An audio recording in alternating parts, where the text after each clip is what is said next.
नमस्कार, बिहार मिथिला न्यूज में आपका स्वागत है। मैं हूं मनोज। देखिए, दरभंगा लोकसभा क्षेत्र से 10 प्रत्याशी ने नामांकन किया था, जिसमें 9 प्रत्याशी चुनाव मैदान में, लेकिन 2 प्रत्याशी को छोड़कर कहीं कोई मैदान में नजर नहीं आ रहा। कुछ ऐसे प्रत्याशी हैं जो अपने तरीके से क्षेत्र में काम कर रहे हैं, उसमें से एक है रजनीश जी। रजनीश जी, आपका स्वागत है। मुझे भी जनता को मेरा करबद्ध नमस्कार। रजनीश जी, आप एक बार अपना परिचय दे दीजिए अपना जनता को, क्योंकि ये बहुत आवश्यक है। क्योंकि अगर आप प्रत्याशी के रूप में दरभंगा लोकसभा से, तो आपको जानना लोग को जरूरी है। अपना परिचय दीजिए। मैं रजनीश कुमार हूं और मैं 20 साल एयरफोर्स में रहा हूं और एयरफोर्स में विभिन्न स्तर पे कार्य किया हूं। उसके बाद मैं 8 साल से राजनीति कर रहा हूं और गाहे बगाहे लोगों के बीच में आते रहता हूं और जन समस्याओं के बारे में सरकार का ध्यान आकर्षित करता रहा हूं। और इन्हीं मुद्दों को ज़्यादा जोर शोर से उठाने के लिए मैं चुनावी मैदान में कूद पड़ा हूं कि इलेक्शन को कहा जाता है सुपर साइकिल, कि जहां पर ही सारे उम्मीदवारों का, सरकार का क्या सरोकार है जनता से, उसको उठाया जा सकता है। तो इस मंच पे उठाने के लिए मैं चुनावी मैदान में चुनाव खेलने के लिए आया हूँ। अच्छा, ये चीज जी, आखिर चुनाव में तो कई सारी बातें होती हैं। दो धारा है। आपका कौन सा धारा है? मेरा धारा समाजवाद का है। समाज का तो राजद का भी कर दिया। समाज कोई भी कह सकता है, क्योंकि मैं तो सोशल साइंटिस्ट हूँ नहीं, ना पॉलिटिकल साइंटिस्ट हूँ। लेकिन जो समाजवाद है, तो समाजवाद है, जैसे मैं एक एग्जांपल देता हूँ। समाजवाद क्या है? समाजवाद पॉलिटिकल इकोनॉमी के खिलाफ होता है।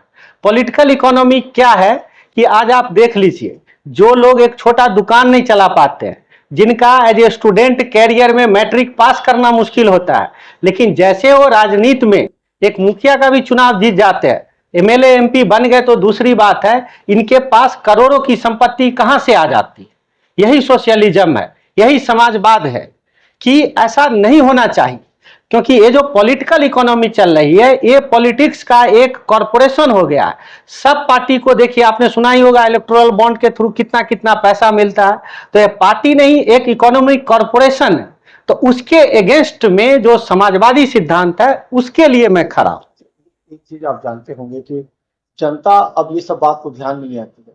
विकास हो ना हो, कुछ नहीं, दिमाग में 2 सेटअप है, मोदी, तेजस्वी, लागू। तो ये जो सेटअप है माइंड में, उसको कैसे आप उबारिएगा? जैसे आप आइडियोलॉजी अपना बता रहे हैं सब, क्या ये ग्रामीणों के लोगों के दिमाग में सेट करेगा? नहीं करेगा, चाहे नहीं करेगा, लेकिन कहना मेरा काम है। आप देखिए, आप सब लोग जानते हैं कि राजीव गांधी के बाद एक मोदी साहब ही एक ऐसा प्राइम मिनिस्टर है जो कहते हैं कि मैं बड़े सपने देखता हूं। राजीव गांधी अमेरिका गए थे तो रोनाल्ड रीगन के सामने कहा था कि I am young man dreaming big. तो वही मोदी साहब भी बड़े सपना देख रहे हैं देश के लिए, और उन्होंने गुजरात में बड़ा काम भी किया। तो उनके सपनों को साकार करने के लिए वैसा ही योग्य उम्मीदवार को आप भेजिए। आप दरभंगा में देखिए, 3-3 पोखर है। एक छोटा एग्जाम्पल मैं देना चाहता हूं, हराही, लक्ष्मी सागर और गामी पोखर। इस पोखर में इतनी कैपेसिटी है कि सालों भर पूरे दरभंगा को पानी दे सके। चारों तरफ नदी ही नदी भरा हुआ है। उसके बाद अभी 15 दिन के बाद दरभंगा में वाटर क्राइसिस कैसा होगा सब लोग आप जानते हैं। समर्सिबल फेल होने लगता है। तो यह वाटर क्राइसिस नहीं है, लीडरशिप क्राइसिस है। आज आपके बच्चे हैदराबाद गए होंगे, हैदराबाद के आसपास कोई पानी का उपाय नहीं है। 800-900 फीट पर पानी है, लेकिन वहां का जो इनलाइटेड लीडरशिप है, नर्मदा का पानी हजारों किलोमीटर से लेके आया है। तो ये जो बिग ड्रीम है, उसको रियलाइज करने के लिए एक आदमी होना चाहिए जिसके अंदर क्या करना है और स्पष्ट होना चाहिए।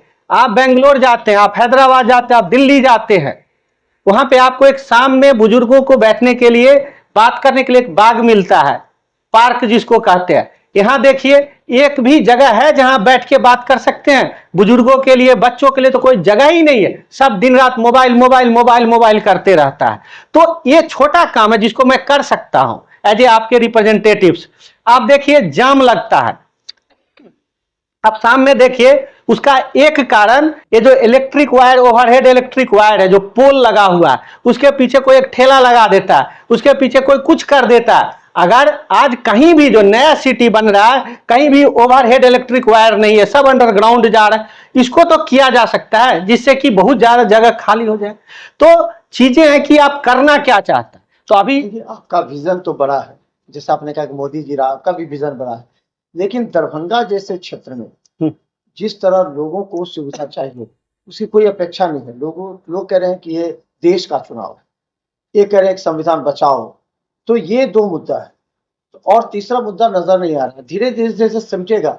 आप किस क्षेत्र में काम किए हैं? आपका जो क्षेत्र है वो कौन सा विधानसभा क्षेत्र में? चूंकि 6 विधानसभा है इस लोकसभा में, कौन कौन सी विधानसभा में आपने काम किया? मैं दरभंगा शहर के प्रॉब्लम को, जैसे मैं पहले भी बड़े बड़े पोस्टर लगा के यहाँ उठाया था कि शौचालय होना चाहिए। हम सब की माँ बहन दूर से आती है, आदमी का तो कहीं भी कुछ कर लेता है, लेकिन लेडीज के लिए एक भी शौचालय बेता चौक के आसपास है। वो तो सुलभ इंटरनेशनल का मैं धन्यवाद करना चाहता हूँ कि कचहरी के पास और ये टावर के पास, विश्वकर्मा मंदिर के पास एक सुलभ इंटरनेशनल ने बना दिया है। तो और दूसरा बहादुरपुर विधानसभा में मैं कार्यरत रहा हूं, उनके समस्याओं से बहादुरपुर विधानसभा का बात आया है तो मैं बाढ़ से जो रिलेटेड प्रॉब्लम है उसके बारे में मैं जनता के बीच विस्तार से रखना चाहता हूं अपनी बातों को।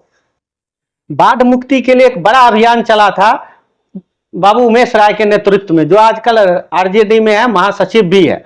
और माननीय वाटर रिसोर्सेस मिनिस्टर बाबू संजय झा ने प्रॉमिस किया था कि घोघराहा में स्केप रेगुलेटर बनाया जाएगा। स्केप रेगुलेटर तो दूर की बात है, वो जो प्राचीन काल में 60 साल पहले जो सुलिस गेट बनता था उसको उन्होंने सैंक्शन कराया। सुलिस गेट आज तक बिहार सरकार का खुला ही नहीं। वो सुलिस गेट तो हमारे लिए गला का फंदा होगा। तो ये एक मुद्दा है। आज उन्होंने मेगा इंजीनियरिंग से हथिदा का पानी ले गया नवादा में, और यहां से पानी निकालना है। ये पानी निकालना कोई बड़ा काम नहीं है।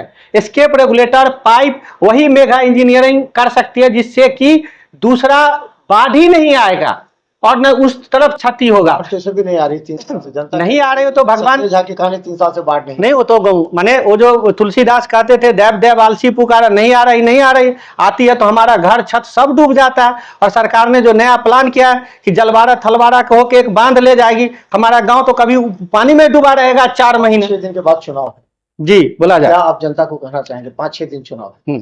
जनता को हम कहना चाहते हैं कि आप अगर नेशनल इशू पर भी वोट कर रहे हैं, जो कि प्राइम मिनिस्टर मोदी साहब कर रहे हैं, तो देश में जो एक हम कह सकते हैं जो फाइनेंस मिनिस्टर है निर्मला सीतारामन जी, वह देश की समस्याओं से अनभिज्ञ है। उन्होंने टैक्स टेरर फैला के रखा हुआ है।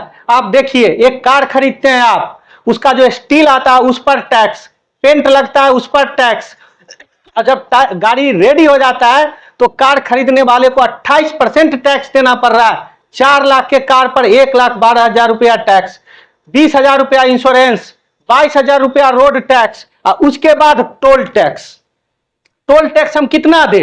सरकार एक श्वेत पत्र लाए, जिसको जहां मन होता है कहीं 40 किलोमीटर पे लगा देता है टोल बैरियर, कहीं 50 किलोमीटर पे लगा देता है। उसका एक स्टैंडर्ड रूल ही नहीं है। कहीं 50 रुपया टोल टैक्स है, कहीं 40 रुपया टोल टैक्स है। देश में टैक्स टेरर चला रहे। आटा है, गेहूं खरीदो उस समय जीएसटी, उसका प्लास्टिक के पैकिंग पर जीएसटी, उसके बाद आटा खरीदने पर 5 रुपया का जीएसटी। ये बात प्राइम मिनिस्टर साहब को बताने के लिए तो कोई चाहिए। देश अगर विकास होगा तो ये तो टैक्स आवश्यक है ना। आपके घर में अगर कुछ होता है तो आप पैसे को रिजर्व लाते हैं, तब कुछ नया काम करते हैं। तो मोदी जी ने अगर टैक्स लगाया तो टैक्स से तो आम जनता को, सड़कें सब जगह बनी है, गाँव गाँव में सड़कें बनी है। 5 किलो अनाज मिल रहा है, जिसको मुद्दा बना दिया इस बार। 5 किलो अनाज समझ सकते हैं, 3 वर्षों तक सबको 5 किलो अनाज दे रहा है। लोग कह रहे हैं कि 5 किलो अनाज मोदी जी तो उनको वोट दें। तो ये सब काम के लिए तो टैक्स आवश्यक है, हर चीज पर टैक्स लगेगी, जेन्युइन चीज। कितना टैक्स लगेगा इसका तो सफाई होनी चाहिए। हाँ, फिर 8 लाख करोड़ रुपया मैं बीजेपी के ही एक पत्रकार है रमेश सर्राफ, पूर्वांचल प्रहरी में उनका एक आर्टिकल है। 2 लाख रुपया 2 लाख करोड़ रुपया लोन था जुलाई माह में देश पर, और दिसंबर में 2,08 करोड़ रुपया। ये 8 लाख करोड़ रुपया कहां खर्च किए? जो विनिवेश हो रहा है एयरपोर्ट का, सरकार आज कोई नया फैक्ट्री नहीं लगा रही, तो पैसा जा कहां रहा है? देश के जनता को बताए। मैं तो साफ कह रहा हूं कि इनका जो फाइनेंस मिनिस्टर है उनको देश के साथ कनेक्शन नहीं है। और दरभंगा जो बुद्धिजीवी की बात कहता है वो चुप क्यों है? ये आर्थिक बातों पर प्राइम मिनिस्टर साहब से प्रश्न पूछिए। बीजेपी की सरकार तो कह ही रहे कि वो बन रहा है, लेकिन आप एक ऐसा आदमी तो भेजिए जो इनको ब्रेक लगाए कि जो कर समाजवादी इनपुट नहीं है उसमें, जो कैपिटलिस्ट है वो प्राइम मिनिस्टर को कंट्रोल करना चाह, तो बुद्धिजीवी अपना रोल तो दिखाए। तो इसको हम अंग्रेजी में कहते हैं मसाजिंग द ईगो। साथ रजनीश जी हैं, उनका प्रश्न आपने सुना, इनकी आइडियोलॉजी भी आपको पसंद आई होगी। ये तमाम बातें जो उन्होंने कहा है वो यहाँ के प्रत्याशी नहीं कर रहे, चाहे ललित यादव हो चाहे गोपाल यादव। और एक अग्निवीर पर भी मेरा ऑब्जेक्शन है, लास्ट पॉइंट। हाँ हाँ, अग्निवीर स्कीम है, मैं एक टाइम लेना चाहता हूं। डॉक्टर राजेंद्र प्रसाद राष्ट्रपति थे, उनको अपनी वाइफ के साथ जाना था एक सेरेमनी में, वो जाने के लिए तैयार नहीं थी। पंडित नेहरू उनको कह रहे थे चलिए, नहीं जा रही थी। लेकिन जब डॉक्टर राजेंद्र प्रसाद गए उनको कहने कि चाकरी का सवाल है, तो चलने के लिए तैयार हो गई। ये नौकरी का सवाल इतना बड़ा सवाल है। आज आप देश में टीचर अपॉइंट कर रहे हैं फुल टाइम, उसको सैलरी दे रहे हैं 40,000, और आप देश के लिए सैनिक रिक्रूट कर रहे हैं जिसमें लाइफ इज ए प्रीमियम 30,000 पर, हाथ में आ रहा है 21,000 रुपया, और 4 साल के लिए जो 16 करोड़ का हवाई जहाज है उस पर 4 महीना का ट्रेंड किया हुआ आदमी काम करेगा, जस्टिफाइड है? या देश के सैनिक ढांचे को कमजोर कर देगा? 4 साल की नौकरी एकदम जस्टिफाइड नहीं है। कोई भी बड़ा जनरल ने इसको सपोर्ट नहीं किया है। तो देखिए कई ऐसे मुद्दे हैं, गंभीर मुद्दे हैं, जिस पर रजनीश जी ने बातों को रखा है। देखिए दरभंगा में हमने पहले कहा कई ऐसे प्रत्याशी हैं जो 2-3 छोड़ करके घर के अंदर सो गए हैं। कुछ प्रत्याशी हैं जो अपने आइडियोलॉजी को लेकर के बहादुरपुर एवं दरभंगा शहरी विधानसभा या अन्य क्षेत्रों में जाकर के लोगों के बीच इस तमाम आइडियोलॉजी को रख रहे हैं। अगर इससे 10-20% पे प्रभावित हो गए तो हमें लगता है कि इस प्रत्याशी, मेरा चुनाव चिन्ह एयर कंडीशन है, क्रमांक संख्या 6। जिस मेरी बात को आप सुनिए, आपको जिसको वोट देना दीजिए, लेकिन उनसे इन प्रश्नों का जवाब जरूर मांगिए। मेरा करबद्ध नमस्कार। इन्होंने अपने प्रश्न जो है तमाम प्रत्याशियों के समक्ष रखा है, तो इस पर सोचने की आवश्यकता है। एम्स का तो चला ही है, देखते रहिए बिहार में, क्योंकि इनका जो क्षेत्र में काम होगा वो भी एम्स के बारे में भी पूछिए कितना काम करते हैं।